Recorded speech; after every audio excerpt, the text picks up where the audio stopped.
অনেক সময় আপনি যদি বুঝতে না পারেন তাহলে আপনাকে এমন একটা ডিভাইস ধরায় দেবে যে ডিভাইসের কোনো অরিজিনাল প্যাকেট নাই, আপনাকে একটা ফেক প্যাকেটের উপরে স্টিকার প্রিন্ট করে দিয়ে দেবে। তো আমার হাতে যে প্যাকেটটা আছে খুব সুন্দর করে দেখেন, একদম অরিজিনাল একটা প্যাকেট এবং ব্যাকের যে স্টিকারটা আছে আইমি প্রিন্টেড সেটা হলো খুবই স্পষ্ট। আর এই যে প্যাকেটটা দেখতেছেন এই প্যাকেটটা আপনি একটু সুন্দর করে দেখলেই বুঝতে পারবেন ব্ল্যাকের সাথে এই স্টিকারের ব্ল্যাকের কোনোই মিল নাই।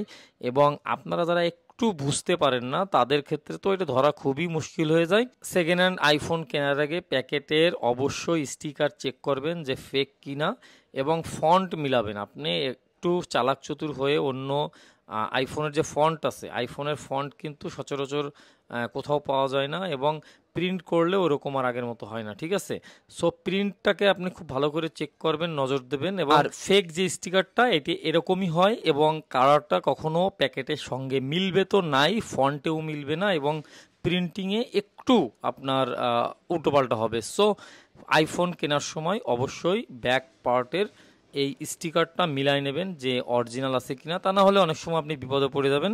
হয়তো অন্য কোনো প্যাকেটের স্টিকারটা উঠায়ে আপনার একটা চোরাই কিংবা বিভিন্ন রকমের কাটিং যে সেটগুলো আছে, হ্যাঁ, তারপরে আপনি অরিজিনাল প্যাকেট যদি আপনার কাছে না থাকে তাহলে আপনি কী ধরনের বিপদে পড়বেন এটা তো আপনি বুঝতেই পারতেছেন। একদিন হয়তো আপনাকে পুলিশে কল দেবে এবং অরিজিনাল প্যাকেট নিয়ে মালিক চলে আসবে এবং আপনি হয়ে যাবেন কট।